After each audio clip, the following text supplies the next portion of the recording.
magpapadudot. Lahat naman siguro tayo ay may panghihinayang sa buhay. Oportunidad man ito, bagay o tao. Madalas ay naiisip natin na kung maibabalik pa ang nakaraan ay gagawin natin ang lahat upang hindi na mawala sa atin ang mga pinanghihinayangan natin. At yun ang eksaktong naramdaman ko kaya napasulat ako sa inyong programang Barangay Love Stories. Pero bago ko ipagpatuloy ang pagkukwento ay magpapakilala muna ako. Tawagin niyo na lamang po ako sa pangalang August, 31 years old at kababalik ko lang dito sa Canada netong taong 2024 upang magtrabaho. Hindi na dapat ako mag-abroad ulit pero desidido akong mabigyan ng magandang kinabukasan ng nag-iisa naming anak na si Fatima. Medyo huli ko nang na-realize na kailangan ko palang magdoble sikap lalo na nung naging tatay na ako. Palibas ay masyado akong kampante at bulakbol noong araw. Mabarkada kasi ako at malimit namin yung pinag-aawayan ng kinakasama ko. Hindi niyo ako masisisi. Nagulat kasi ako sa responsibilidad ng pagiging isang ama. At aminado kong hindi ko pa na-enjoy ang pagkabinata ko. Kaya naman naging easy-go-lucky ako sa relasyon namin ni Fatima.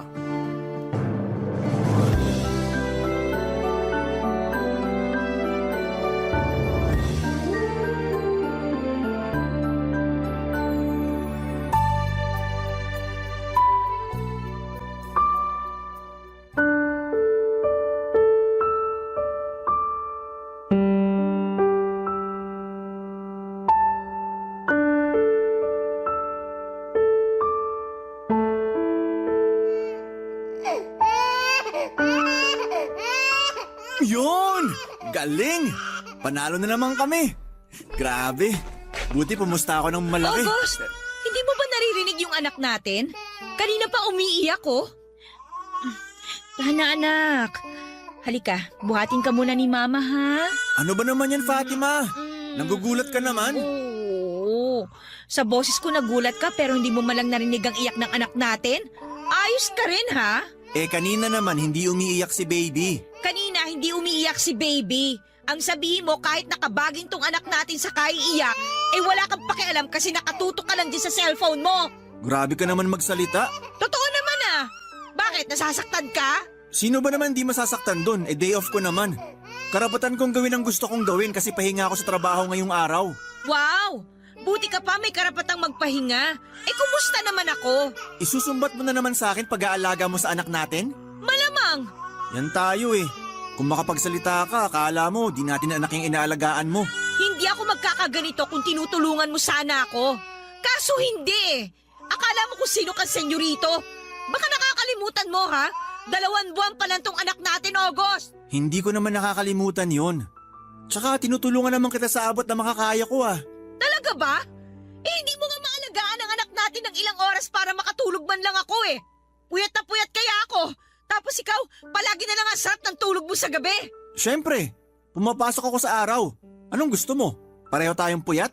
Ang sa akin lang naman, iparamdam mo naman sa akin na mahalaga ako sa'yo. Simula kasi nung mga anak ako, parang kung sino na lang ang trato mo sa akin. Parang katulong mo na lang at tagapag-alaga ng anak mo. Masyado ka namang OA. Hindi naman kita tinatrato ng ganyan ah. Hirap sa'yo, kinakawawa mo lagi sarili mo eh. Kawawa naman talaga ako ah. Diba? Hindi ba halata? Tingnan mo nga yung itsura ko. Hindi ko na magawang magsuklay o maligo man lang kasi nakatutok ako sa anak natin. Pahinga ko na sana yung araw na nandito ka, pero hindi ka rin maasahan. Kung minsan mas ikaw pang inaalagaan kaysa sa baby natin eh. Hindi ko nakasalanan kung di ka makapagsuklay o makaligo. Diskartehan mo yan, malaki ka na. Pwisit ka talaga! Oh, tingnan mo. Pati anak natin naiingayan na sa bunganga mo. Anak, hindi ako magbubunganga ng ganito kung may kusa ka lang. Ang kaso, para kang laruan na disusi eh. Nung nakaraan, kinumpara mo ako sa pakong dipukpok. Ngayon naman sa laruang disusi. Totoo naman eh. Bakit? Nasaktan ka ba, ha? Malamang. Akala mo sa aming mga lalaki, walang feelings? Sa'yo, oo. Kasi mukha kang nagmamanhid-manhidan. Kayamot ka naman eh. Alam mo, kung sisirain mo lang araw ko, mabuti pa. Punta na lang ako sa mga tropa ko. Sandali! Sandali lang! Sino may sabi sa'yo na aalis ka? Dito ka lang! At sinong may sabi sa'yo na mapipigilan mo ako? Isusumbong kita sa nanay mo pag umalis ka. Kaya kung ayaw mong masermonan, dito ka lang sa bahay natin. Pambihira naman. Ginamit mo pa si nanay. Talaga! O ayan, buhatin mo ang anak natin. Teka, anong gagawin ko rito? Alagaan mo, padedehin mo, o di kaya naman patulogin mo. At saan ka pupunta? Saan pa ba? Eh di sa banyo, maliligo kasi nanlilimahid nga ako. Sabi mo, diskartehan ko paliligo ko, di ba? O yan, bantayan mo ang anak mo. Diyan ka na. Naman eh. Bilisan mo lang ha. Tahan na baby. Nandito na si Papa, huwag ka na umiyak. Papa Dudo, 25 years old ako noong nabuntis ko si Fatima at nung nalaman niyo ni nanay ay hindi siya agad natuwa dahil nga sa aming 5 magkakapatid na lalaki ay ako lamang yung mahinang dumiskarte at tatamad-tamad. Kaya naman nag-alala ng husto ang nanay ko kung paano ko bubuhayin ang magiging anak ko. Wala naman akong trabaho noong nabuntis ko ang kinakasama ko. Buti na lang talaga at naawa sa akin yung isa kong tropa kaya pinasok ako bilang waiter sa parisan niya. Kaya sinabi ko sa nanay ko na pangangatawanan ko ang mag-ina ko. Pero dahil wala pa kaming sapat na ipon na pangbukod ay inuwi ko muna sa bahay si Fatima. Maayos po ang naging pagtanggap at pakikitungo ng nanay ko kay Fatima. Bagay na ikinatuwa at ipinagpasalamat niya. Palibhasa ay matagal na talagang gustong magkaanak ng babae ng mga magulang ko. Pero namatay na lamang ang tatay ko ay hindi yon natupad. Kaya nga itinuring ni nanay na parang tunay na anak si Fatima lalo na at ito lang yung manugang niya na tumira sa bahay namin. Kaya lang ay meron din palang disadvantage yun dahil kapag nag-aaway kami ni Fatima, siya ang laging kinakampihan ng nanay Ofelia ko, Papa Dudut.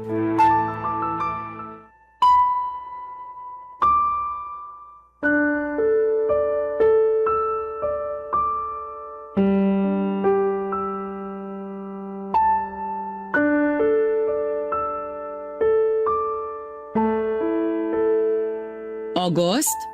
Ano na naman yung nakarating sa akin na nag-away na naman kayo ni Fatima? At talagang tinotoo niya yung sumbong niya sa'yo? Hindi siya nagsumbong. Nakita ko lang siya na umiiyak habang hinihele yung anak nyo, kaya nag-alala ko. Ayun, tinanong ko. Nung una ayaw pa ngang sabihin pero pinilit ko, kaya napakwento na lang din yung kinakasama mo. Huhulaan ko po, sa kwento niya, siya na naman ang tama tapos ako yung mali. O naniniwala naman ako kay Fatima. Kasi nakikita ko ang mga pagkukulang mo sa pamilya mo. Pati ba naman kayo, Nay? Anong pati ako? Sakit niyo magsalita kasi. Nasasaktan ka kasi totoo yung sinabi ko. Malay niyo naman nagdadrama lang yung si Fatima. Dito kasing nakaraan, lagi siyang malungkot. Tapos tingin niya pa sa sarili niya, kinakawawa ako. Kaya nga naiinis ako sa kanya eh. Kasi di naman ganun trato ko, pero yun iniisip niya. Intindihin mo na lang ang kinakasama mo. Baka mamaya dumaan sa ano nga yun? Postpartum depression yang si Fatima. Mahirap yun para sa aming mga babae na nagluwal ng sanggol. Kayo talaga? Kung ano-ano yung nababasa niyo sa internet. Anong postpartum depression? Di naman yung totoo. Dami niyong alam. Anong hindi totoo? Eksperto na ang may sabi. Saka kung makapagsalita ka? Palibhasa, hindi ikaw ang nanganak. Bakit naman kami magkakaanak? Lalaki kami, di ba? Wala kaming matres. Opa! Napakabastos mo namang bata ka. Hindi na po ako bata. Kaka-26 ko lang po, di ba? Alam mo naman pala na hindi ka na bata pero parang bata ka pa rin kung mag-isip at umasta. Baka nakakalimutan mo. May sarili ka na ring anak, August. Hindi ko po nakakalimutan yon pero Pero ano? nakakapagod din palang maging magulang. 2 buwan pa lang ang anak ninyo ni Fatima. Mahaba-haba pa ang panahon na gugugulin nyo sa pagpapalaki ng anak nyo. Tapos napapagod ka na agad? Hindi ko naman po kasi alam na ganito kahirap maging tatay. Doon pa lang sa kailangan ko magtrabaho para may panggatas at diaper yung anak ko. O sinong gusto mong magtrabaho? Ako? Matanda na ako para magbanat ng buto. Hindi ko naman po sinabi na kayo yung magtrabaho. Ang hirap kasi sa inyong kabataan. Gagawa-gawa kayo ng bata, pero takot kayo sa responsibilidad. Bilis nyo pang mapagod, lalo ka na. Sorry na po. Huwag na kayong magalit sa akin. Paano hindi magagalit sa'yo? Katwiran mo, bulok. Tapos panaysisi ka pa sa kinakasama mo. Maanong tulungan mo na lang siya pag nandito ka sa bahay? Hindi naman po kasi nakakatuwang tulungan si Fatima. Wala na siyang ginawa kundi magreklamo. Katulad nung pag naglalaba kami. Sabi niya di naman daw maayos pagbabanlaw ko, kaya bumubula pa yung sinampay namin. Kahit ako siguro si Fatima, magrereklamo sa klase ng paglalaba mo. Hindi nga po kasi ako marunong. Kasalanan niyo rin naman po kasi di niyo ako tinuruan nung araw. At ako pang sinisi mo? Sa inyong magkakapatid, ikaw yung napakasutel, napakatamad at mareklamo pag inuutusan. Akala mo yata habang buhay akong nasa tabi mo, kaya kahit ganyan ang edad mo wala ka pa ring alam sa mundo. Sobra naman po kayo magsalita. Ginagawa ko naman makakaya ko. Pwes, pagbutihan mo pa. Huwag mo sasabihin na pagod ka na, kasi pag magulang ka na, wala ka ng karapatang mapagod. Sana kasi bago ka nag-anak, pinag-isipan mo muna yung bagay na yan. Tapos ako pang sisisihin mo? Kesyo hindi kita tinuruan ng ganito, ganyan? Ikaw ang hindi willing matuto? Oo na po. Sorry na nga po. Huwag kang panay sorry.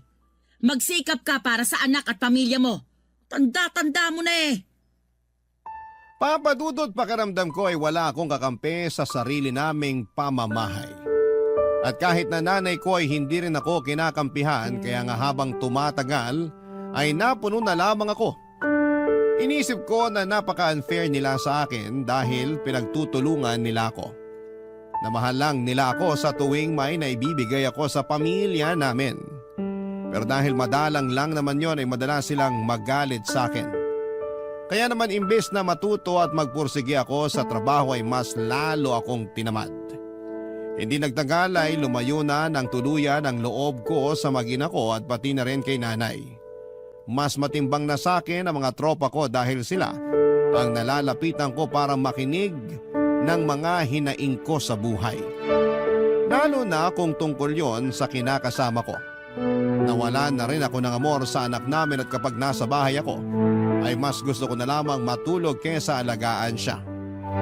Bakit ko gagawin yon? Trabaho yon ni Fatima bilang babae. Dahil sa ugali kong yon ay lagi na lang nagagalit sa akin ang nanay ko, Papa Dudut. Pero wala akong pakialam. Barangay Love Stories. Barangay Love Stories.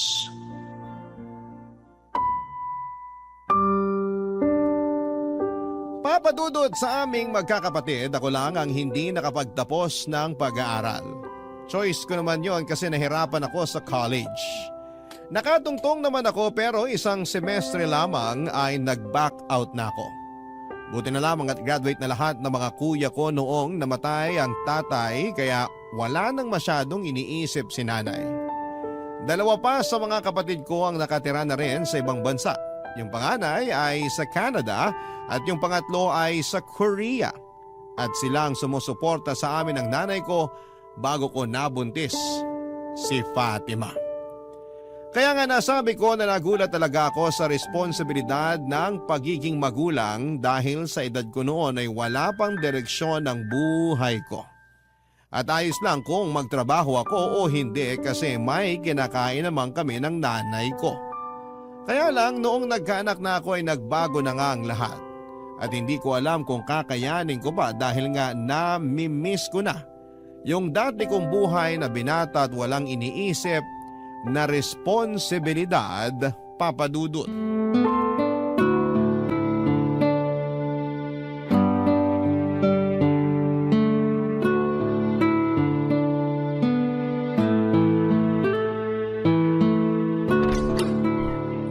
Ay, grabe. Daming customer kanina sa paresan. Ayun, di ako maganda ugaga sa kakaserve sa mga tao. Mabuti pa, makaupo nga muna. August, nabili mo ba yung gamot ng anak natin para sa sinat niya? Ha? Ay, nako, hindi. Ano ka ba naman? Ubus na yung gamot ni baby. Huling inom na yung kanina. Bakit? May sinabi ka ba sa akin? Oo, kaninang umaga. Kaninang umaga pa pala. Malamang makakalimutan ko yon kasi nga dami kong ginawa. Pero nag-text ako sa'yo eh. Huwag mo sabihin na hindi mo nabasa. Nakita ko status mo sa Facebook kaninang 3:00. Sobra ka naman. Ako pa talaga ikaw tong parang wala sa hulog. Alam mo may sakit yung anak natin eh. Bukas ka na lang bumili. Masyado ka namang ano. O sige, akin ang pambili. Anong pambili? Wala akong pambili. Bakit wala? Sahod mo ngayon, di ba? Oo, kaya lang... Kaya lang ano? Konti lang yung sinahod ko kasi may ilang araw din akong di nakapasok nung sumakit ngipin ko, di ba? O tapos? Ayun, sakto lang pambayad sa kinuha kong hulugang cellphone. Ano ka mo? Kaya wala na akong pera. At inuna mo pa talagang bayaran yung pesting cellphone na yan? Alam mo naman na tuwing sahod ko yun hinuhulugan, di ba? Tsaka pumayag ka naman na kumuha ko matapos mo basagin yung screen ng phone ko. Oo nga, pero hindi ibig sabihin uunahin mo yan kaysa sa pambili ng gamot ng anak mo. O paano na ngayon? Wala kang maibigay sa akin na pera. Saan ako kukuha ng pambili ng gamot ng anak natin? Kay nanay na lang muna siguro. Hindi ka ba nahihiya sa nanay mo? Ang tanda-tanda mo na, asa ka pa rin sa kanya. Kesa naman di mo mabili ng gamot ang anak natin, sige nga. Tsaka babayaran ko naman pag sumahod ako sa susunod eh. Kung makapagsalita ka, para kampante ka lang na may nanay kang mauutangan kaya hindi mo na kami inisip ng anak mo, ah. Ano na naman bang drama yan, Fatima? May binayaran nga ako, di ba? Hirap bang intindihin yon? Oo, kasi ikaw ang padre de pamilya sa atin. Dapat alam mo i-prioritize ang pangangailangan ng pamilya. Tsaka hindi lang naman ito yung unang beses na nagipit tayo, ah. Dahil sa kulang o hindi kaya mababa yung sweldo mo. Buti na lang talaga nandyan yung nanay mo pero mahiya ka naman sa kanya. Bakit ako mahihiya? Nanay ko yun. Tsaka asa rin naman siya sa mga kuya ko na nasa ibang bansa. Eh di mahiya ka sa mga kuya mo? Ay, ewan ko sa'yo. Ang nega mo naman. Hindi ako nega. Sinasabi ko lang sa'yo yung totoo. Matanong nga kita, kontento ka na ba sa trabaho mo dyan sa paresan ng tropa mo? Oh, trabaho ko na naman na pagdiskitahan mo. Tanong ko ang sagutin mo. Kasi hindi kayang bumuhay ng pamilya yung sinusweldo mo doon. Kaya naman. Kaya mo mukha mo. Wala ka nga may abot sa akin ngayong pambili ng gamot ng anak mo eh. Paulit-ulit naman tayo eh. Hayaan mo.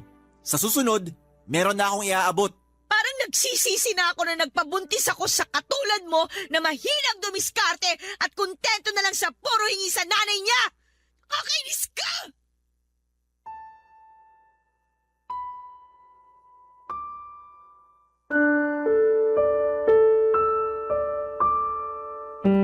Papadudot nagkakilala kami ni Fatima sa isang dating app.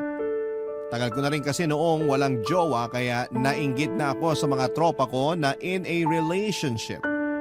Lagi kasi akong out of place pag nagsasama-sama silang may mga jowa kaya sabi ko sa sarili ko ay gusto ko na rin pumasok sa isang relasyon. Jowa lang talaga, wala pa sa isip ko ang magkaroon ng anak kaso'y nadisgrasya noong nagkainuman kami na magtotropa bilang selebrasyon ng pagkakaroon ko ng jowa. Pareho kaming nalasing ni Fatima at ayon, bumingo na kaagad. Dahil nga sa lumalalang away namin ni Fatima tungkol sa pera, unti-unti na rin nawala yung pagmamahal ko sa kanya. Saka malaki na rin ang pinagbago niya simula ng mga anak na siya. Madalas na niyang napapabayaan ang kanyang sarili kaya hindi na siya ganon kaakit-akit sa aking paningin. Kaya siguro ako nahulog sa katrabaho kong babae na di hamak na mas maganda kay Fatima. Kaso'y matalas ang pakiramdam ng kinakasama ko dahil nalaman niya ang kalokohan ko. At syempre sinumbong niya ako kaagad sa nanay ko, Papa Dudut.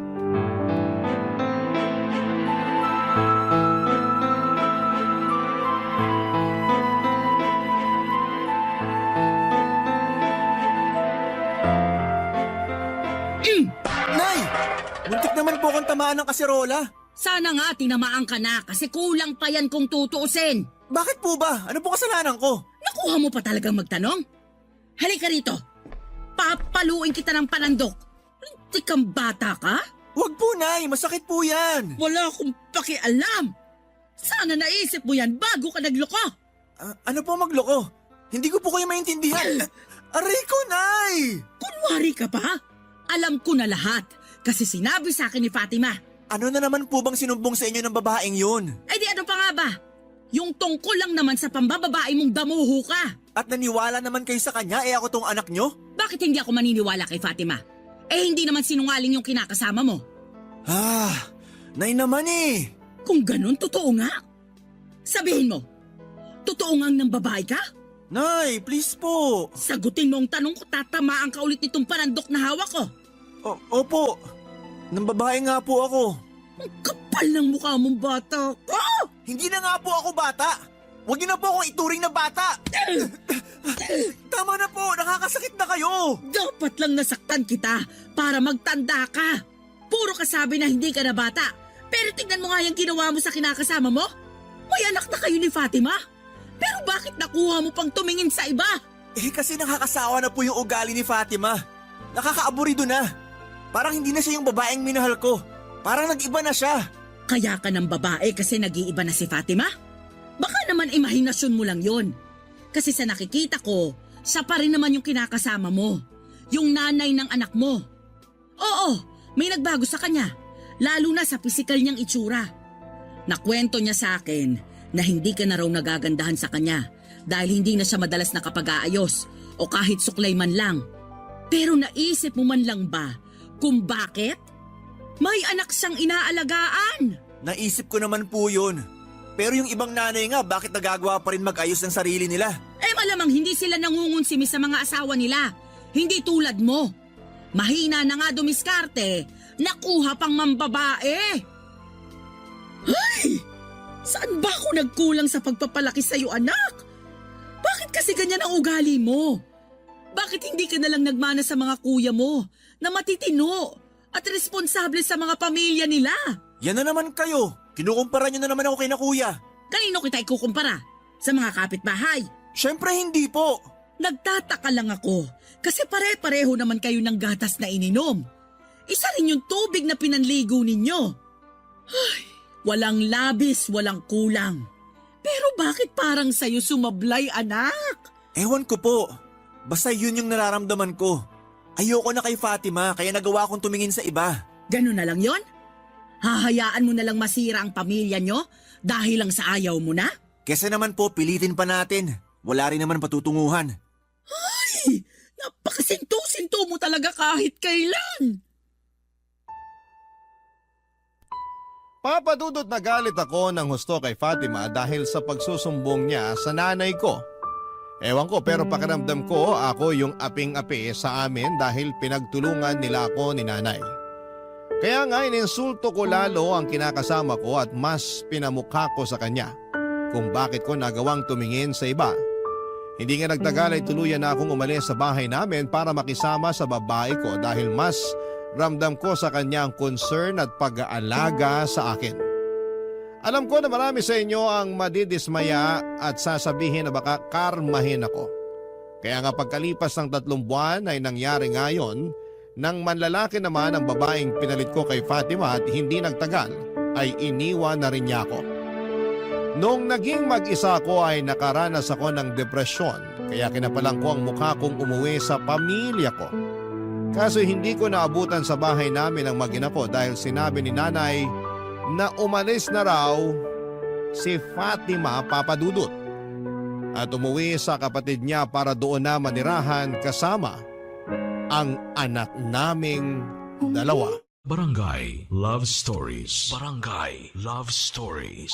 Papadudot doon ko po na-realize na sobrang lungkot pala na mag-isa sa bahay namin habang wala ang mag-ina ko. Kaya nga noong sinermonan ako ni nanay ay pikit mata kong tinanggap lahat ng mga sinabi niya. Tama naman kasi siya dahil naging pabaya akong padre di pamilya at malaki talaga ang pagkukulang ko kay Fatima at sa anak namin. Doon na ako nag-isip-isip na sana'y hindi ko pinagpalit ang pamilyang meron ako. Nang makapag-ipon na ako ng lakas ng loob ay ginawa ko na ang sa tingin ko ay nararapat na tamang gawin. At yun nga ay ang panunuyo kay Fatima na bumalik sa bahay namin at sa buhay ko. Kasama ang nanay ko ay pinuntahan namin sila sa tinutuluyan nila para humingi ng paumanhin. Umaasa ako papadudot na patatawaran ako ni Fatima kasi alam ko sa sarili kong mahal niya pa ako. At ako pa rin ang tatay ng anak namin, Papadudot.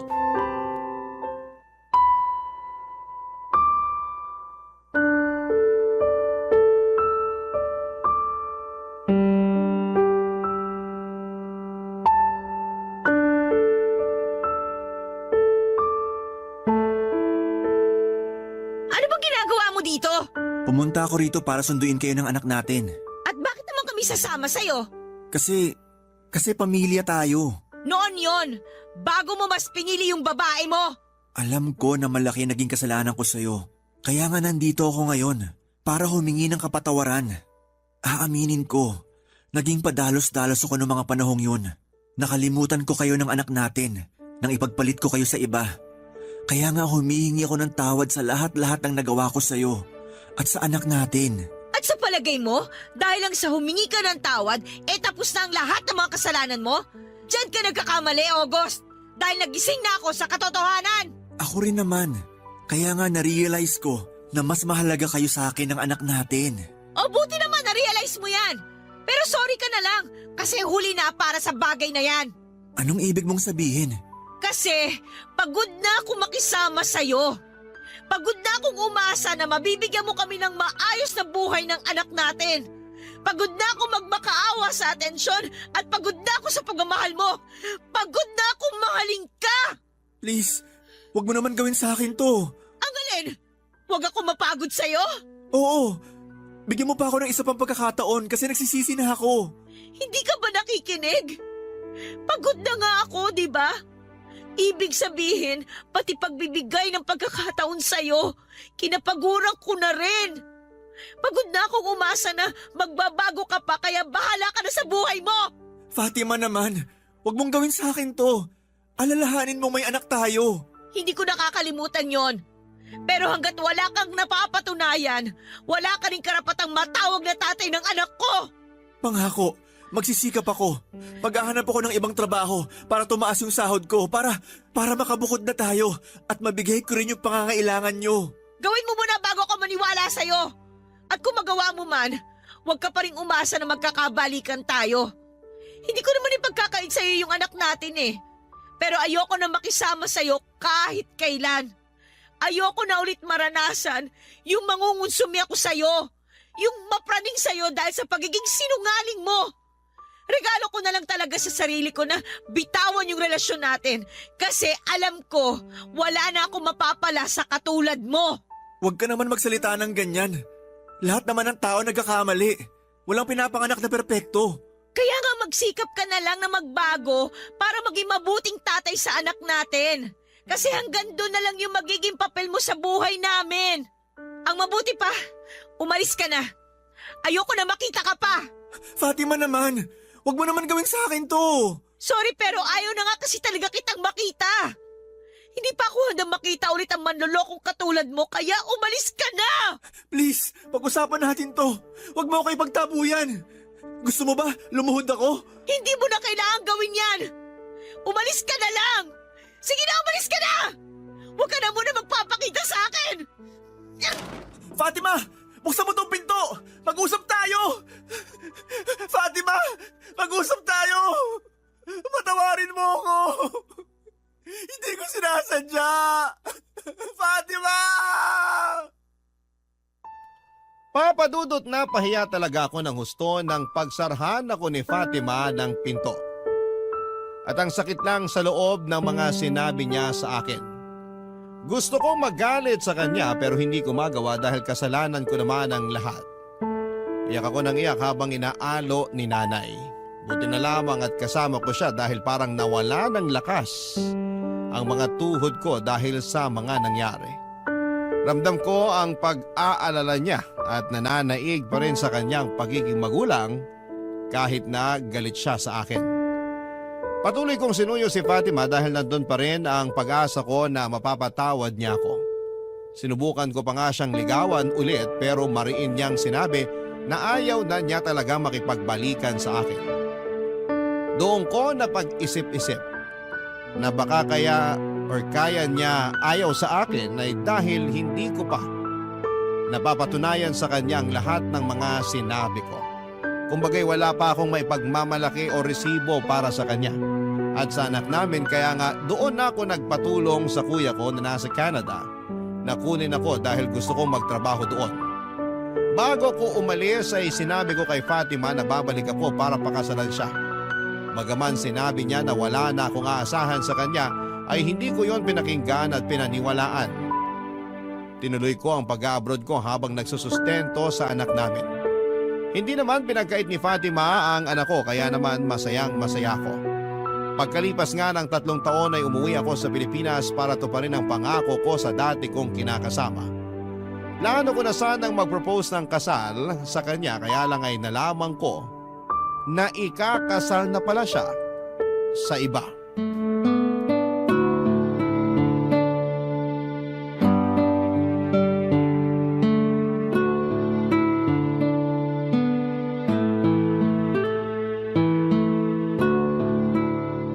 Naku, ang bongga naman itong invitation na to. Good morning po, Nay. Ay, good morning din anak. Ano po yung hawak nyo? Ito ba? Invitation sa kasal ni Fatima. Po? Ay, ba't nagulat ka pa? Eh, alam mo namang ikakasal na yung dati mong kinakasama. Alam ko nga, pero nagulat lang ako kasi inimbita niya kayo. Bakit naman hindi? Eh, parang anak ko na yung si Fatima. At nanay na ang turing niya sa akin. Saka kinuha niya akong ninang sa kasal niya. Kaya imbitado talaga ako. At pumayag naman po kayo. Oo naman. Bakit hindi? Kasi ano po, Ano nga? kasi di nyo man lang ba naisip yung mararamdaman ko? Alam nyo naman yung rason kaya ako umuwi rito sa Pilipinas, di ba? Sinabi ko sa inyo na gusto ko ng pakasalan si Fatima. Pero nagulat na lang ako nung nalaman ko na sa iba na pala siya ikakasal. Ikaw lang naman ang nagdesisyon na pag uwi mo rito, yayayain mo na siya magpakasal. Nakwento sa akin ni Fatima na bago ka raw umalis pa Canada noon, sinabi niya na sa'yo na wala na kayong pag-asa na magkabalikan. Ikaw lang naman tong umaasa magpasa hanggang ngayon. Tigil mo na yan kasi ikakasal na yung tao. Mag-move on ka na. Sobra naman po kayong magsalita. Alam nyo naman na nagsisi na ako sa mga nagawa ko noon kay Fatima at sa anak namin.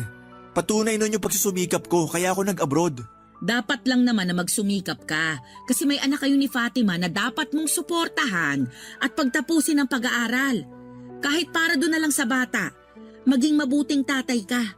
Kasi yung dati mong kinakasama may nakilala ng ibang lalaki. Yung trumato sa kanya ng matino. Nagmahal ng totoo at hindi nang iwan dahil lang napagod sa relasyon at naghanap ng iba. Hanggang ngayon po ba? Sinusumbat nyo pa rin sa akin yung mga kasalanan na nagawa ko noon? Eh bakit hindi? Kasalanan mo naman talaga kaya sa iba ikakasal si Fatima eh. Kung hindi ka sana nagloko noon, kayo pa rin sanang magkasama ngayon. Ay, sa totoo lang, nalulungkot ako nung nagka-boyfriend si Fatima. Pero nung nakita ko siya sa piling nung lalaking mapapangasawa niya, napanatag ako. Bilang ina na anak na ang turing sa kanya, wala akong ibang hangad kundi maging maligaya siya sa piling ng lalaking mahal niya at totoong nagmamahal sa kanya. Kahit na hindi ako yung lalaking yon? Oo, kahit na hindi pa ikaw yon. Pero anak nyo ako. Dapat ako yung kinakampihan nyo. Kinampihan naman kita. Pero hindi ako konsentidor na ina. Saka dapat mong matutunan ng leksyon ng mga kasalanang nagawa mo noong araw. Yan na yon. Paano na ako nito? Sino na lang magmamahal sa akin? Ay, tigilan mo na nga yung kadramahan mo. Ngayon na ikakasal na si Fatima, baka panahon na rin para humanap ka ng panibagong babae na mamahalin. Pero siguraduhin mo lang na magpapakatino ka na at hindi mo na uulitin yung mga kasalanan na nagawa mo noon sa dati mong kinakasama. Paano ko po gagawin yun? Mahal ko pa nga si Fatima. Pero hindi ka na nga mahal ni Fatima. Isaksak mo yan sa kokote mo. Sakit naman po nun. Masakit talaga kasi luko-luko ka nung araw. Ayaw nga pala. Imbitado ka rin sa kasal ni Fatima kasi gusto ka raw makita ng anak nyo. Kaya pumunta ka ha. Samahan mo ako doon. Ayoko, Nay. Anong ayaw mo? Di ka ba nakikinig? Gusto ko raw makita ng anak nyo. Kakasabi ko lang na kahit sa anak nyo maging mabuting tatay ka. Ay naku, kahit kailan napakapasaway mo. Papadudot kahit na ayaw ko at labag sa loob ko ay pinilit pa rin ako ni nanay na dumalo sa kasal ni Fatima. Masaya naman ako kasi nakita ko yung anak namin pero mas nanaiglang talaga sa akin yung matinding inggit at panghihinayang lalo na nung tuluyan ang ikasal sa ibang babaeng pinakamamahal ko. Akala ko sa mga nobela o pelikula lang mangyayari yung ganong bagay pero meron din pala sa tunay na buhay. At ang masasabi ko lang ay sobrang sakit. Mabuti na lang at nakayanan ko pa rin na hindi umiyak ng mga panahong yon at nag-congrats pa ako kay Fatima at sa asawa niya. Sa kasalukuyan ay nag-move on na rin po ako at tanggap ko na naman sa sarili ko na hindi na magiging kami ni Fatima lalo na at kasal na siya sa iba. Kaya nga nag-decide akong bumalik sa Canada para abalahin ang sarili ko sa trabaho nang sa ganon ay mas madali akong makalimot. May mga gabi pa rin naman na umiiyak ako at nagsisisi sa mga kamalian ko sa nakaraan. Pero alam ko na hindi ko na yon mababalikan pa at ang tanging magagawa ko na lang sa ngayon ay ang magsikap na maging mabuting tatay sa anak namin ang dati kong kinakasama. Hanggang dito na lamang po ang sulat ko, Papa Dudut, at sana po ay mapili po ninyong i-ere sa programang Barangay Love Stories. Naway nakapulot ng aral ang aking kwento para sa mga kabarangay natin.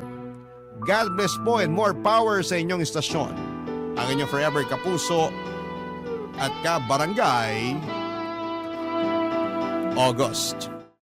Dear Papa Dudut, ako nga pala si Julio, 40 years old at hindi pinalad na magkaroon ng magandang buhay. Hindi nakapagtapos ng pag-aaral at sa akin na ibigay ang responsibilidad sa aking 60 anyos na ama at 18 anyos na anak na dalagang si Mimi. Sa madaling sabi, isa akong breadwinner. Tulad ng ibang breadwinner ay hindi naman namin ginusto ang sitwasyon namin. Sino ba naman ang hihiling na makuha lahat ng responsibilidad sa tahanan? Wala namang siguro, hindi ba? Hindi kaya yon madali at isang masakit na paraan yon para hindi ka makatulog ng maayos sa gabi. Yung tipong kahit pagod na ang iyong katawan pero ang diwa mo ay gusto pang isipin kung paano ka makakakuha ng pera para may pangtustos sa kanila. Mahirap maging mahirap, Papa Dudut. Bakit ba ako napunta sa ganitong kalagayan? Paulit-ulit kong tinatanong sa sarili ko sa tuwing nauunanan ako ng malaking problema. Tulad na lamang nitong nakaraan, isa ako sa mga natanggal sa pinagtatrabahuhan ko sa isang construction site. Nagbawas kasi ng mga trabahador at kabilang ako sa mga napiling tanggalin, dala raw ng edad ko. Pinili nila yung mas bata dahil payag lang ng payag kahit na hindi ganong kalaki ang iabot sa kanila dahil wala naman silang ibang responsibilidad sa buhay.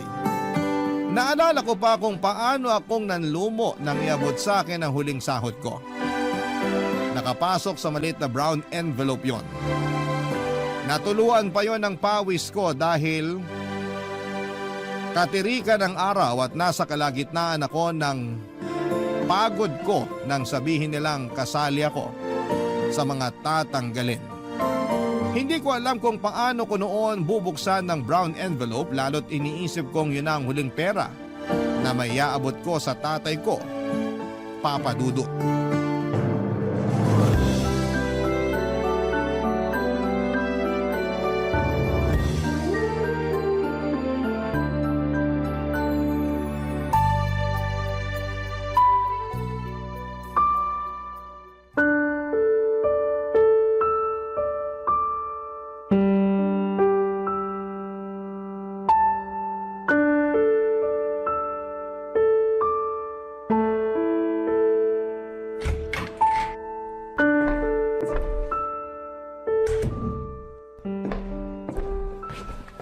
Tay? Mimi? Julio, nakauwi ka na. Kanina ka pa namin hinihintay ng dalaga mo. Nagluto na ako tayo ng 2 beef noodles tsaka nakapagsaing na rin po ako. Kain na po tayo! Noodles ulit ang ulam? Yun na lang kasi ang nadampot namin sa kusina. Balak naming lutuin yung sardinas pero naisip namin na mas maganda kung babaunin mo na lang yun sa trabaho mo bukas. Ay, lutuin niyo na po. Pangdagdag sa ulam natin ngayon. Eh paano po yung baon niyo bukas? Wala na akong trabaho. Kaya hindi na kailangan ng baon. Hala tay, paano na tayo? Huwag kang masyadong malungkot dyan, Mimi. Kilala ko ang tatay mo. Madiskarte yan. Makakahanap agad siya ng trabaho. Hindi ba, Julio? Madiskarte nga po pero kulang naman sa swerte. Talo rin ako, tay. Huwag mo munang isipin yan. Ang mabuti pa, kumain na muna tayo. para may lakas ang utak mo na makapag-isip kung paano didiskarte ng panibagong trabaho. Lumalala na naman ang ubo niyo kahit hindi naman taglamig. May natira pa ba kayong gamot? Naubos na po nung isang araw yung gamot ni Lolo, Tay. Bakit hindi niyo man lang sinabi sa akin, Tay? Mimi, sa susunod na mauubusan ng gamot si tatay, ikaw dapat ang unang magsabi sa akin. Nasamid lang ako. Hindi ko kailangan ng gamot. Parang ang yung mga gamot ang nagpapahina sa baga ko eh. Halika na, kumain na bago lumamig tong noodles. Mimi, tumakbo ka saglit sa butika. Ibili mo ang lolo mo ng gamot para sa ubo niya. Hindi na kailangan. Huwag po matigas ang ulo, Tay. May huling sahod naman po akong natanggap. Huling sahod mo na nga yan eh. Kailangan tipirin. Kailangan mo rin yan habang naghahanap ng trabaho. Hayaan mo na ako. Nalamigan lang siguro ang likuran ko dahil nababad ako sa electric fan kanina habang nagpapahinga. Pero Tay, Mamaya na lang po natin pag-usapan kung anong gagawin sa ubo ni Lolo at sa huling sahod po ninyo, Tay. Kumain po muna tayo. Maupo na kayo. Ilalabas ko na po yung noodles at saka kanin. buksan mo na rin yung sardinas. Mas practical kung bukas na lang po natin yun bubuksan. May natira pa namang 2 itlog eh. Iahalo ko po yun sa sardinas para sa agahan natin at baon nyo po kung maghahanap po kayo ng trabaho bukas. O sige, bahala na. Pakuha na rin ako ng tubig, anak. Ay, opo Tay. Saglit lang po. Ayos ka lang ba anak? Ang problemahin na lang po muna natin, Tay, yung ubo nyo. Ayos lang ako. Normal lang to sa mga may edad. Humihina na talaga ang mga baga. Para kaming bumabalik sa pagkasanggol. Gawa nyo pa talaga magbiro. Nakakatakot tayong ubo nyo. Ilang buwan na kayong ganyan? Kilala ko ang katawan ko. Alam ko kapag malala na ang sakit ko. Sa ngayon, alam kong dala lang to ng sobrang hangin sa electric fan. O, gilid na po kayo at ilalapag ko na tong noodles sa kakanin. Tulungan na kita. Okay na po ako, Tay. Kaya ko na po ito. Mag-relax na lang po kayo dyan. Ako nang bahala dito. Teka, susunod ko na po yung tubig nyo. Gusto niyo po ba ng malamig? Kung ano na lang yung madaling kunin. Salamat, anak. Mabuti na lang at nandyan si Mimi na kasama natin dito sa bahay. Napakaswerte mo sa anak mong yan. Maaasahan. Hindi na gaya sa ibang kabataan ngayon na puro pagsa-cellphone ang inaatupag. Pasalamat din ako, Tay, dahil ginabayan yung anak ko habang nagtatrabaho ko. Hindi naman yan lalaki mabuti kung hindi dahil sa inyo. Huwag mong kalimutang pasalamatan ang sarili mo, anak. Kung hindi dahil sa nakikita niyang pagsusumikap mo, hindi yan lalaking maunawain sa sitwasyon natin. Salamat po, Tay. At pasensya na po kung natanggal ako sa trabaho. Hindi mo kasalanan na nawalan ka ng trabaho. Mahirap lang talaga ang mabuhay ngayon. Dala ng dami ng tao at taas ng bilihin. Huwag mo nang isipin yun. Ang problemahin mo na lang kung paano ka mabubusog sa noodles at kanin. Heto na po ang tubig. Hindi ko po nilagyan ng yelo para makainom din si Lolo. Ay, gusto ko ng may yelo dahil mainit. Inuubo na po kayo. Kung ayaw niyong uminom ng gamot, magtiis kayo sa maligamgam na tubig. Kain na po tayo?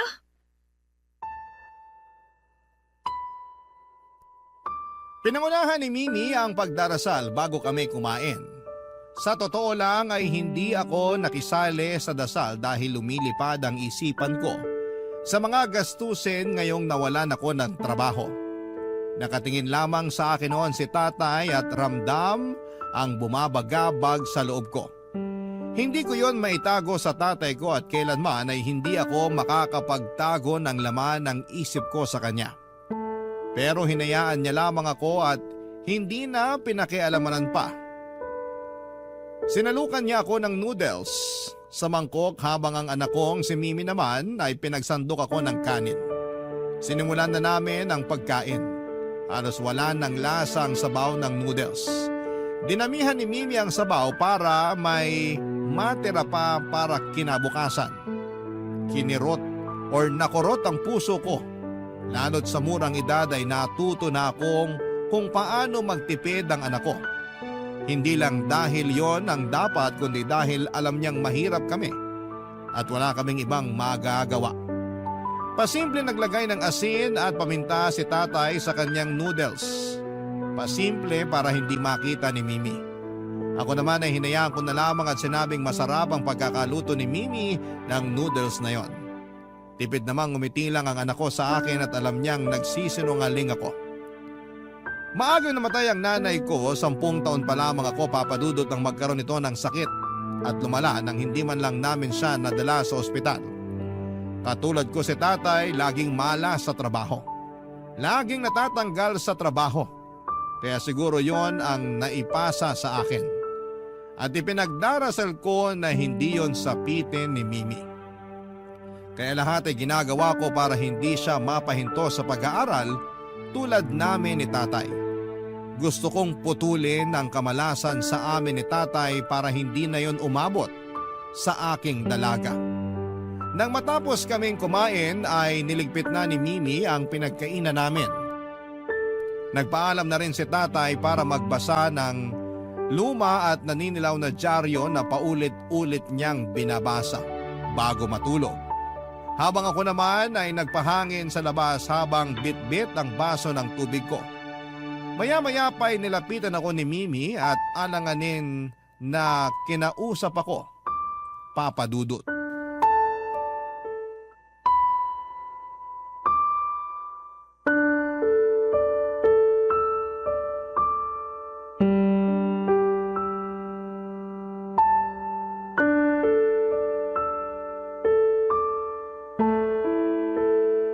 Tay, Ano yun anak? May sasabihin po sana ako. Maupo ka rito sa bangko. Tabihan mo ako. Ano bang kailangan mo? Alam ko malitong timing ko pero Makikinig ako kahit ano pa yan. may kailangan po kasing bayaran sa school. Magkano ba? Hindi ko naman po kasi alam na mawawalan kayo ng trabaho Anak, magkano ba? 150 pesos po. Meron ako rito. O kahit 50 pesos na lang po, Tay. Ako na pong bahalang dumiskate sa 100. Hindi mo kailangan gawin yun. Tatay mo ako at obligasyon kita. Nakakahiya na po kasi. Paano bang nakakahiya? Gastusin mo yan sa pag-aaral mo. Ako nagpupumilit sa'yo na makapagtapos ka. Kaya igagapang ko hanggang dulo, makakuha ka lang ng diploma. Paano kaya, Tay, kung huminto muna ako sa pag-aaral? Yan naman ang hindi mo pwedeng gawin. Sasama naman ang loob ko kapag ginawa mo yan. Pwede ko po kayo matulungan magtrabaho. Kahit ano pong trabaho, papasukin ko. Kaya ko naman po Yan ang kinatatakot ko, anak. Ayokong sa kahit anong trabaho ka lang makapasok. Gusto kong makahanap ka ng trabaho na pangarap mo. Kaya kita pinag-aaral. Marami naman pong hindi nakapagtapos ng pag-aaral na umasenso. Ayokong sumugal tayo sa ganyang pananaw. Iba pa rin ang nakatapos. Tingnan mo kami ng lolo mo. Kapwa kami hindi nakapagtapos. Oh, nasan kami ngayon? Ang lolo mo hindi na makabili ng bagong dyaryo. Ako? Eto. Problemado kung paano tayo sa mga susunod na araw. Kahit pansamantala lang akong hihinto, Tay. Babalik din naman po ako sa pag-aaral. Alam mo bang ganyan din ang linya ko sa lolo mo nung huminto ako sa pag-aaral? Ano ba nangyari? Hindi na ako nakabalik pa sa eskwelahan dahil nahiya na ako sa edad ko. At mas sinahanap-hanap na ng katawan ko ang trabaho at sahod. Gusto ko lang naman po talagang makatulong sa inyo. At nagpapasalamat ako dahil naisip mo yan. Pero kung gusto mo talaga ako matulungan, mag-aral ka. Balang araw ka na lang tumulong sa akin. Sa ngayon, hayaan mo muna akong kumayod para sa atin. Pero Tay… Hindi na magbabagong isip ko. Igagapang kita sa pag-aaral mo. Yan ang pangako ko sa sarili ko at hayaan mo akong tuparin yon. Yun na lang ang nagbibigay sa akin ng pag-asa. Pasensya na po kayo, Tay, kung nagiging pabigat ang pag-aaral ko sa inyo. Kahit kailan hindi ka naging pabigat. Ikaw pa nga tong nagpapagaan ang buhay namin ng lolo mo. Kung hindi dahil sa'yo, wala nagpapaalala sa lolo mo na alagaan ang kalusugan niya. Kung hindi dahil sa'yo, wala umaasikaso sa pagkain natin. Kung di rin dahil sa'yo, hindi ako magkakaroon ng dahilan para lumaban pa sa buhay. Kaya wag na wag mong iisipin na pabigat ka. Dahil hindi mo alam kung paano mo pinagaan ang mabigat naming buhay ng lolo mo. Tay, Oh, ano yun? pwede kaya tayong humingi ng tulong sa nanay ko? Sa 18 years na nandito ka sa mundo, naisip pa niya magbigay ng tulong sa'yo? Nagbabago rin naman po ang tao. Baka lang po maisip niyang kailangan ko rin ng tulong niya. Lalo na po kapag nalaman niyang sitwasyon natin. Kung gusto niyang tumulong, sana dati pa. Subukan po natin, Tay. Ako na lang po yung kakausap. Ayokong maranasan mo ang naranasan ko sa kanya. Ayokong ipahiya ka niya at itanggi sa bagong pamilya niya. Hindi ko makakayanan yon, anak. Pero paano naman po ako? Anak din naman niya ako ah. Sa perpektong mundo, ituturing kanyang anak. Pero wala tayo sa ganong mundo. Ito ang totoong mundo natin. Tinakasan tayo ng nanay mo at yun ang kailangan natin tanggapin. Oh, siya, matulog ka na. Mamaya iiwan ko sa mesa ang perang kailangan mo. Huwag mo nang problemahin kung saan ka kukuha ng pera. Ako ang dapat gumagawa nun.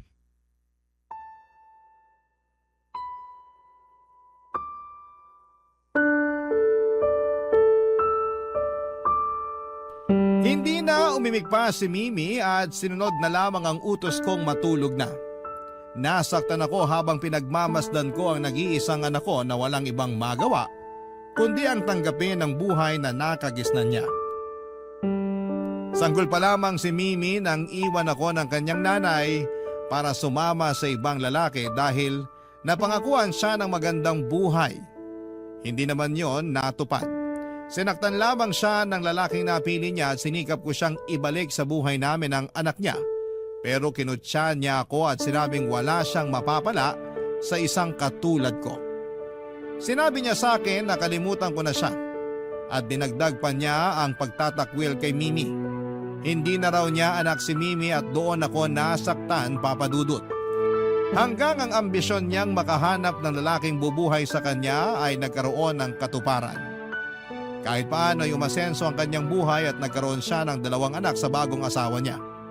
Nang magkasakit si Mimi ay nilunok ko ang pride ko para lumapit sa nanay niya pero tinanggihan niyang kilalanin niya kami. Napahiya ako noon. Mabuti na lamang at wala pang kamuwang-muwang si Mimi noon, Papa Dudut. Hindi niya naranasan ang sakit na itanggi ng sarili niyang nanay. Ipinangako ko sa sarili ko na hindi ko na ilalapit pa si Mimi sa kanyang nanay. Ayokong danasin niya ang naranasan ko sa nanay niya. Kaya naman nagsumikap ako na magtrabaho para maibigay sa anak ko ang buhay na maginhawa.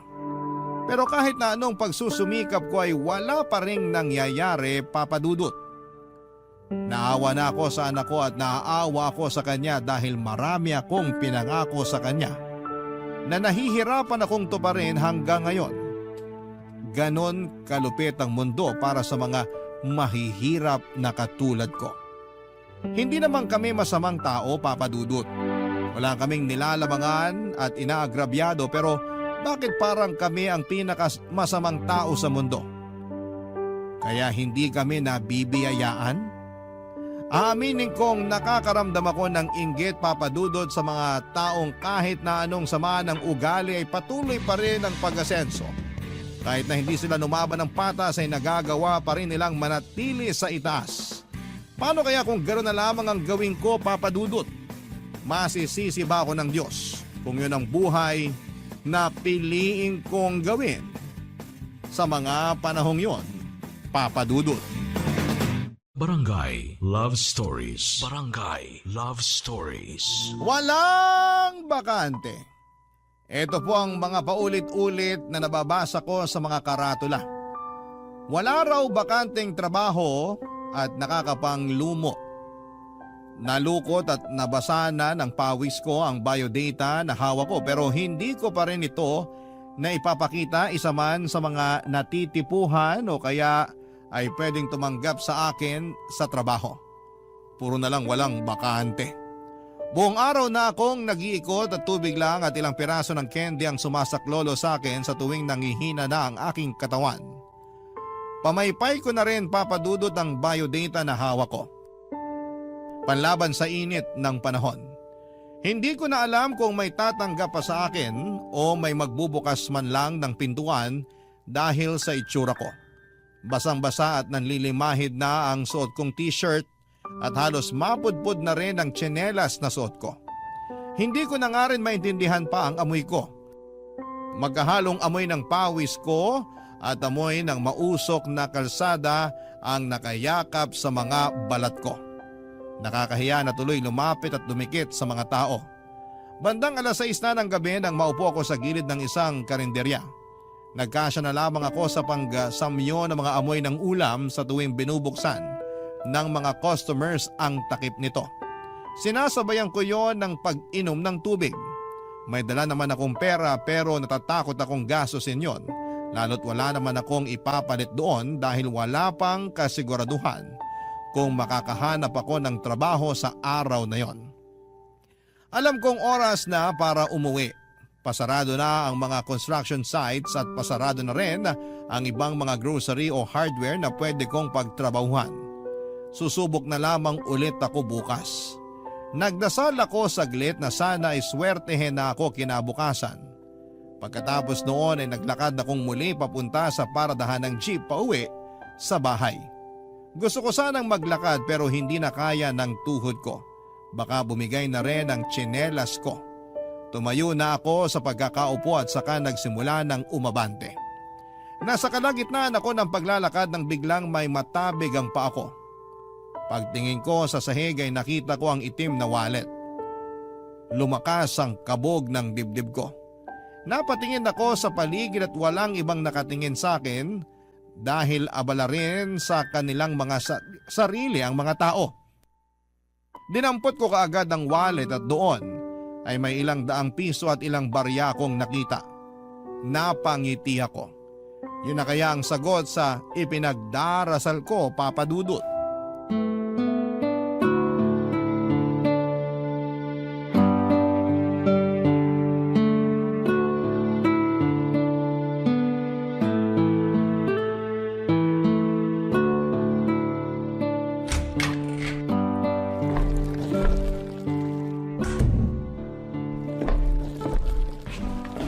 Tay?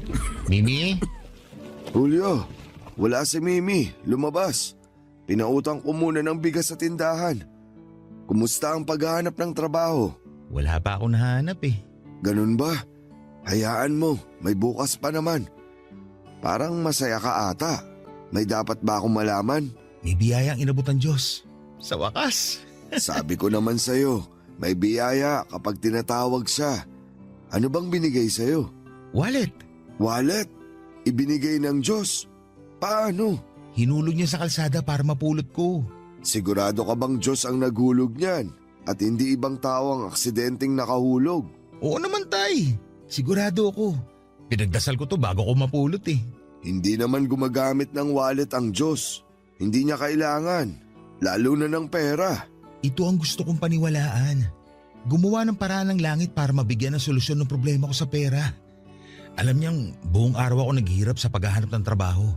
Kaya bago ako umuwi, may pabaon na siyang inabot. Kawawa naman ang nawala ng wallet. Ayaw ba niya yun?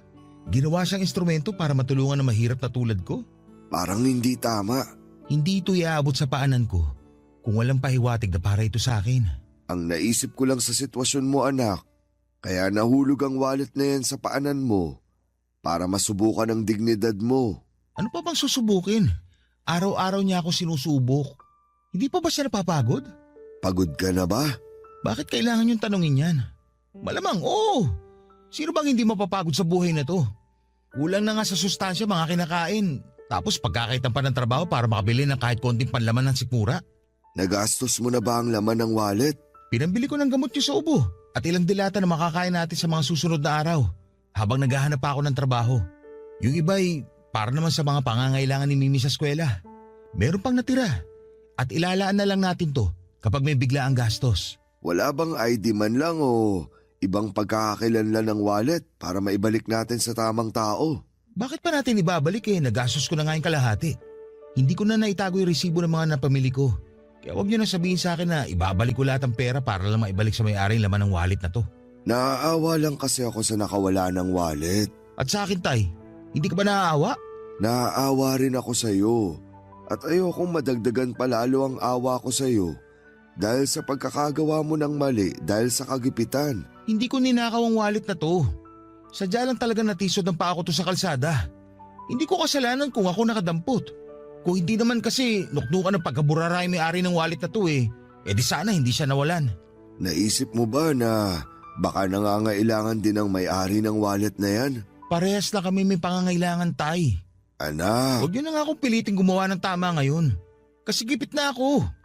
Hindi nagagana ang moralidad sa sikmurang gutom at sa anak na gustong mapakain kayo. Parang ang hirap lang lunukin ng pagkain na galing sa nakaw. Mahirap ba? Pero bakit yung mga buhay magnanakaw? Ang laki ng buka ng bibig sa mga pagkain na galing sa nakaw. Bakit kain nilang nguyain yun? Bakit kain nilang sikmurain yun? Samantalang ako nakakarampot lang ang nakuha, kukonsensyahin nyo pa? Gusto ko lang mamuhay ka ng tama at patas. Buong buhay ko, yan ang ginagawa ko. Pero saan ako dinala niyan? Sa kahirapan. Baka oras na nga, para ako naman lamang. Anak, Huwag niyo na akong pangaralan, Tay.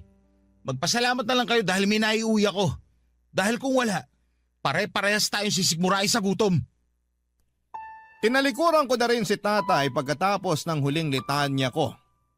Ayokong makita niya ang panginginig ng mukha ko dala ng pinaghalong konsensya at galit. Aaminin ko naman na nakaramdam ako ng konsensya nang ilabas ko ang ilang daang piso sa wallet nang pumasok ako sa grocery at butika. Kaya lang mas inudyokan ako ng pangangailangan. Mas kailangan ni tatay ng gamot para sa kanyang ubo. Mas kailangan ni Mimi ng baon sa eskwelahan. Mas kailangan namin ng makakain araw-araw.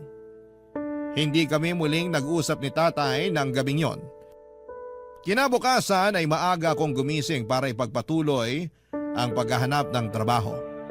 Bago ko umalis ng bahay ay inabutan ako ni tatay ng isang monay at isang nakatetrapak na juice. Binigay daw yon ng batang kapitbahay namin sa kanya. Pabaon na lang daw niya sa akin habang naghahanap ako ng trabaho. Niyakap ko si tatay at nawala na ang tensyon sa pagitan namin pagkatapos noon. Sa muli kong paghahanap ng trabaho ay muli na naman akong nakaramdam ng kabiguan. Wala pa ring bakante tulad kahapon. Tinipid ko ang pabaon ni tatay na monay at juice at gusto kong umabot pa yon sa gabi bago ako umuwi. Ayoko rin gastusin muna ang ilang barya sa bulsa ko dahil natatakot ako na baka hindi ko yon mapalitan kung hindi ako makakahanap ng siguradong pagkakakitaan. Paggabi na noon pero wala rin akong swerte. Hanggang sa nakita ko ang isang matandang lalaki na nagbubukas ng pintuan para sa mga customers ng isang 24/7 convenience store. Nakita kong inabutan siya ng barya at pagkain ng mga pinagbubuksan at pinagsasarahan niya. Nakaisip ako ng paraan, Papa Dudut. Baka pwedeng gawin ko yung sideline. Naghanap ako ng katulad noon na tindahan at nang makahanap ako ay agad kong hinawakan ang pintuan para ako ang magbukas at magsarado para sa mga papasok sa customers. Wala na silang ibang choice kundi ang abutan ako dahil hindi nila magawang hawakan ng pintuan dahil ako na ang nakahawak noon. Tila ba naging utang na loob yon sa kanila kaya paglabas nila ng tindahan na yon ay napipilitan silang abutan ako ng barya o pagkain. Nakakatuwa, hanggang sa hindi ko inaasahan ay mapagbuksan ko ng pintuan ang anak kong si Mimi, Papa Dudut.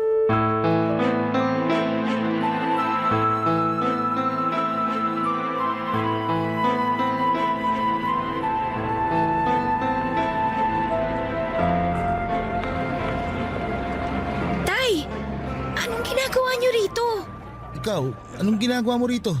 Paggabi na. Kanina patapos ang klase mo dapat. Nagpaalam po ako kay Lolo na may bibilin ako saglit. Kayo po, bakit kayo nagbubukas ng pintuan ng convenience store na to? Dito na po ba kayo nagtatrabaho? Parang ganun na nga. Paano po parang ganun na nga? Ano bang bibilhin mo rito? Alam mo namang mahal dito. Bakit hindi ka na lang bumili sa mga tindahan malapit sa bahay natin? Dito lang po kasi may nagbebenta ng kailangan ko ng ganitong oras eh. Ano bang kailangan mo? Tay, sagutin niyo po muna yung tanong ko. Tumabi ka nga muna rito sa gilid at naharangan mo yung mga customer na papasok. Dito po ba kayo natanggap na magtrabaho? Magkano po papasahod nila sa inyo dito?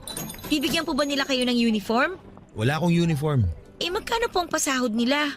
Hindi nila ako pinapasahod. Tumabi ka sabi. Baka masita ka ng guard pati ako madamay. Tay, ano bang nangyayari talaga? Ano ba tong ginagawa nyo? Pinagbubuksan ko ng pinto ang mga customer.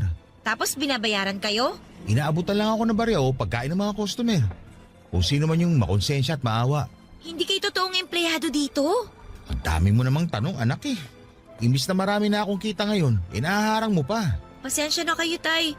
Gusto ko lang naman kasing malaman kung bakit kailangan nyo tong gawin eh. Dahil kailangan natin ng pera.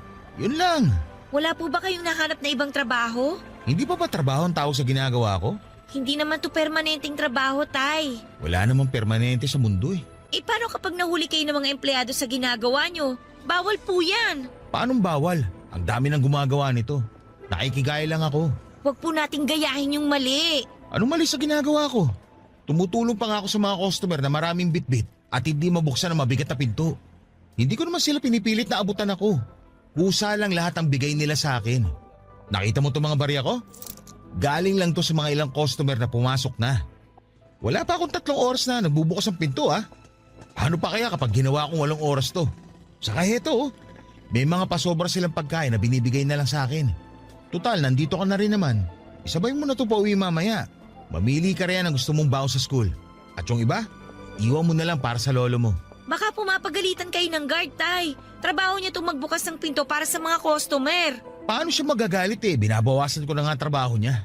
Magbantayin na lang siya sa loob dahil baka manakawan pa sila. Tay! At pagka uwi mo, ayoko mababanggit mo to sa lolo mo. Nagkatampuhan na kami kagabi. Ayoko maulit pa yon. Ano po bang pinagtalunan ninyo? Hindi na mahalaga yon. Sa amin na lang ng lolo mo. Tay, total mukhang nakarami na naman kayo. Baka naman gusto niyong umuwi na tayo. Kulang pa to para sa akin. Mas marami pang dadagsang customer mamaya at lalo't uwian dyan sa katapat na opisina. Hihintayin ko sila. Ikaw umuwi na. Baga pa ang pasok mo bukas. Tay! Anak, sumunod ka na lang pwede. Hindi na ako natutuwa na magpaliwanag sa'yo kung bakit ganito lang ang ginagawa ko para kumita ng pera para sa atin. Kala mo ba madali to para sa akin? Nakapangliliit pero wala akong magawa kasi kailangan natin ng pera. Umuwi na tayo, Tay. May awa ang Diyos. Bukas makakahanap ka rin ng trabaho. Makakahanap? Ilang walang bakante na karatula nang hinahampas sa akin ng kapalaran mula pa noong isang araw. Yun ba ang awa?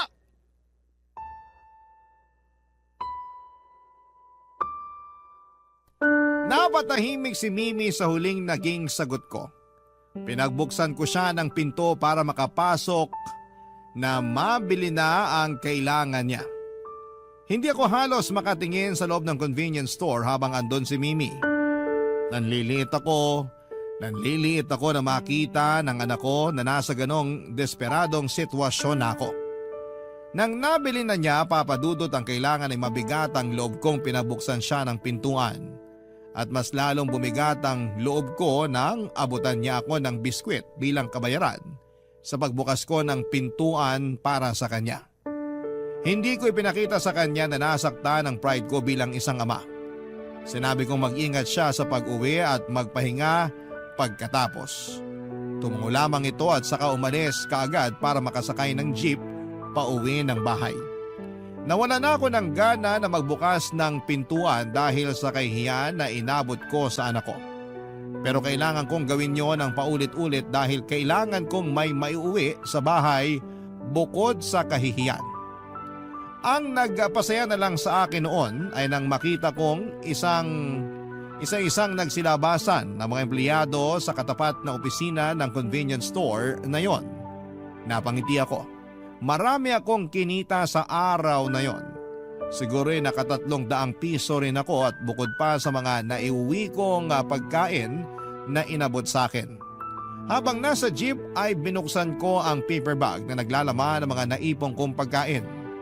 Karamihan doon ay mga pagkain halatang tira na lamang ng mga customers at hindi na kayang ubusin. Meron na yung mga pagkain na nginuya na pero binalot pa rin sa plastic at inabot sa akin. Doon na nga bumaba ang tingin ko sa sarili ko. Ganon na nga ba kababa ang tingin ng ibang tao sa akin para abutan ako ng nginuya nilang pagkain? At isiping kakainin ko pa rin yon, papadudot. Ganon na ba talaga ang magiging buhay ko?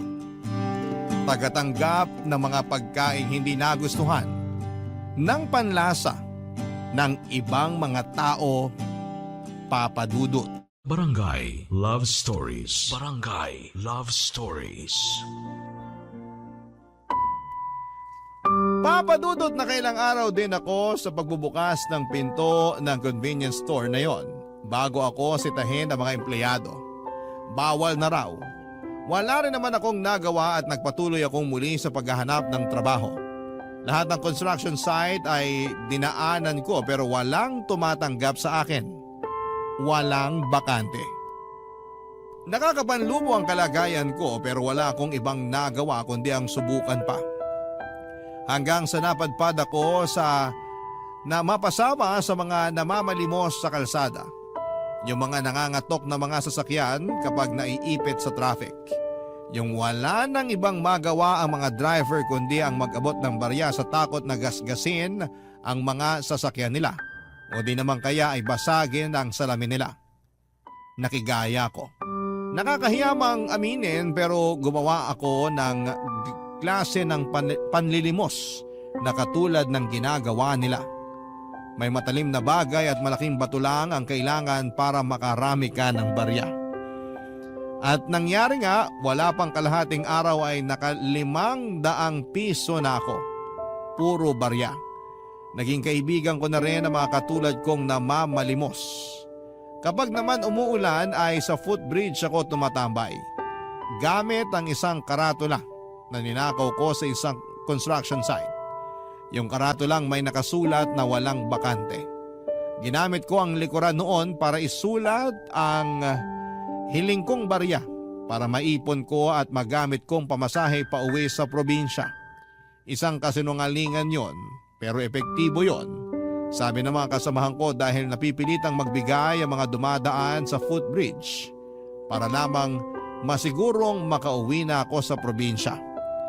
Sa isip nila siguro ay para mabawasan na ang mga pakalat-kalat na namamalimos sa footbridge. Dahil sa pamamalimos ko ay nakaka-7 hanggang 800 piso ako kapag maraming tao. Masaya na ako noon. Puhunan ko lang ang awa, bato, karatula at sandamukal na kasinungalingan. Ako na ang gumawa ng sarili kong pagkakakitaan, Papa Dudut.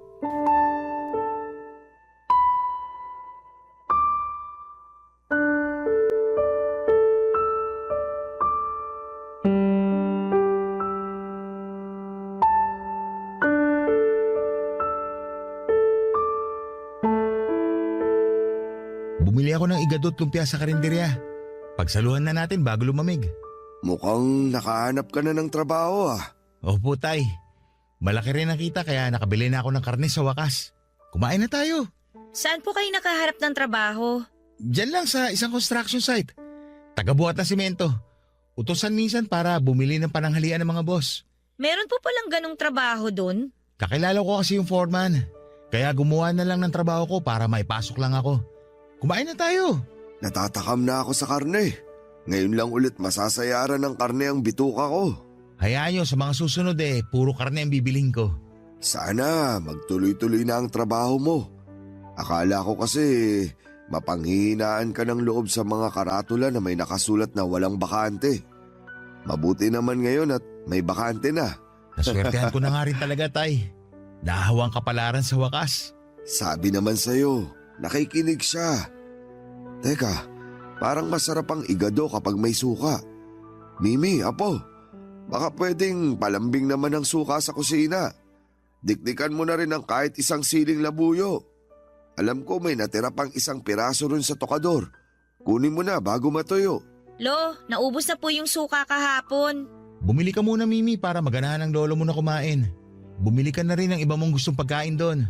Pati baon mo para bukas. Kala ko po magtitipid tayo. Hindi na muna. May sapat naman tayong pera.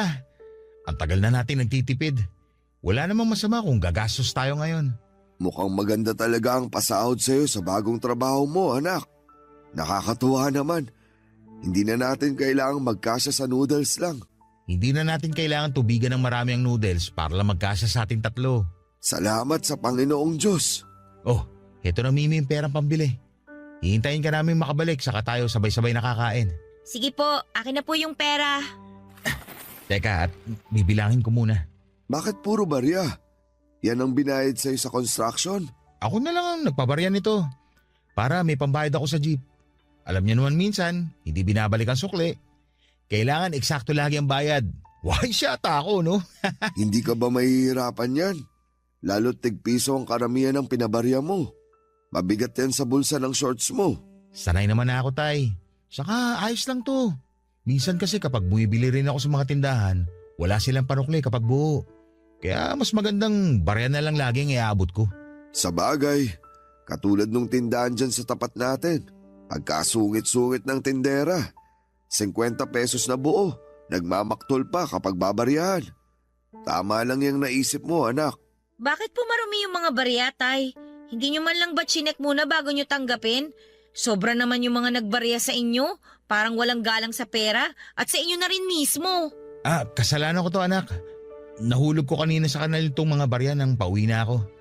Hindi ko na agad nahugasan kasi gusto ko nang umuwi. Akin na muna yung mga barya, Tay. Hugasan na lang muna bago ako bumili sa tindahan. Nakakaya naman kung amoy kanal pa yung ibabayad ko sa kanila. Baka hindi pa ako mapagbilhan. Sige nga anak. Pasensya ka na sa abala. Hayaan mo sa susunod. Mag-iingat na ako para hindi mahulog sa kanal ang mga barya. Basta mag-iingat na lang po kayo lagi. Kung ano man po yung ginagawa nyo. Gusto ko po, mag-ingat kayo palagi, Tay.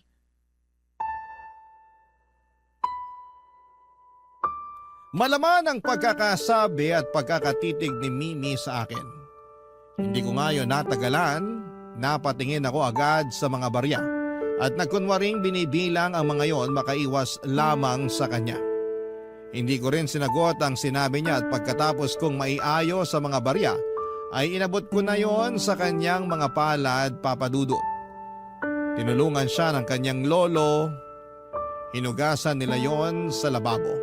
At pagkatapos ay nagpaalam na si Mimi para bumili ng mga kailangan niya. Naiwan kami ni tatay sa mesa at pinagmamasdan ang mga pagkain. Napangiti ako pero may halong pait. Alam kong galing sa pagsisinungaling ang pinambili ko ng mga hinaing ko sa mesa. Alam kong nakakahalata na rin si Mimi pero ayaw niya lamang magsabi. Ewan ko lang kay tatay kung nakaramdam na siya ng mali o masyado siyang nasisilaw sa mga masasarap na pagkaing inuuwi ko sa kanya. Kaya hindi na niya kayang pagtuunan ng pansin kung bakit bigla kaming nagkakaulam ng karne. Sa paglipas nga ng mga araw, pinagpatuloy ko pa rin ang pamamalimos. Nananakot pa rin ako ng mga sasakyan na naiipit sa traffic para sa pilitan akong abutan. Nagbubukas na rin ako ng mga tubig sa sasakyan or nagbubuhos na rin ako ng tubig sa mga sasakyan at nagkukunwaring nililinisan ko.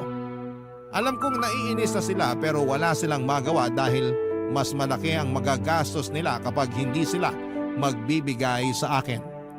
Natutunan ko lahat ng yon sa mga kapwa ko na mamalimos. Minsan ay nakausap ko ang mga kasamahan ko. Nalaman ko sa kanila na tulad ko noon ay lumalaban din daw sila ng patas. Pero hindi naging patas ang batas para sa kanila. Kaya wala silang ibang nagawa kundi ang ipaglaban na lamang ang sarili nila at makigaya sa kasamahan namin. Naintindihan ko sila, andun na rin kasi ako. Lagi akong may dalang karatula na naglalaman ng iba't ibang mga kasinungalingan. Una nga ay yung kailangan ko ng pamasahe pauwi ng probinsya. At yung isa naman ay ang pagpapanggap ko na nasa ospital ang asawa at anak ko. Hindi ako nakaramdam ng konsensya habang ginagamit ko ang mga karatulang yon. Maliban na lamang sa isang maulang Biyernes, kung saan ang taong laging nagpapaalala na meron akong konsensya ang lumapit sa akin, Papa Dudut.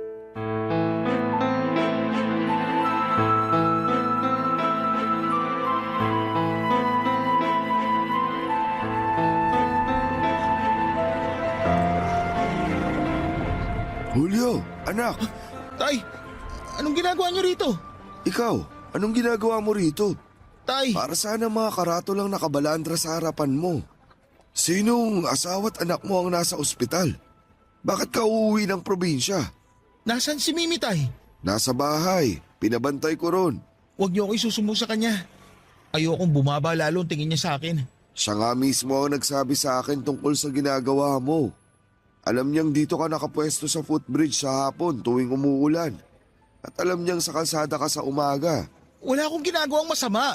Hindi pa ba masama tong panluloko sa kapwa mo? Ako lang ba gumagawa nito? Marami kami. Bakit ako lang nadidigdig dito? Pero bakit kailangan mong sumali sa karamihan? Kasi sila lang yung nakakaintindi sa sitwasyon ko. Naiintindihan naman kita, anak. Paano niyo ako naiintindihan? yan? Lagi nyo nga pinaparamdam sa akin na mali ako sa mga pinipili kong pagkukunan ng pera eh. Ay, pwede ba akong tumabi sa'yo rito? Hindi ko naman pag-aaro yung footbridge na to para pagbawalan ka. Anak, bakit ka umabot sa ganito? Dahil sa hirap ng buhay. Meron pa bang ibang sagot? Bakit kailangang ilihim mo to sa amin ng anak mo? Kasi pinamumukha nyo lang sa akin na mali itong ginagawa ko. Lagi na lang ako nalilit sa sarili ko to, hinuhusgahan nyo ako. Hindi kita pinagbabawalang mamalimos.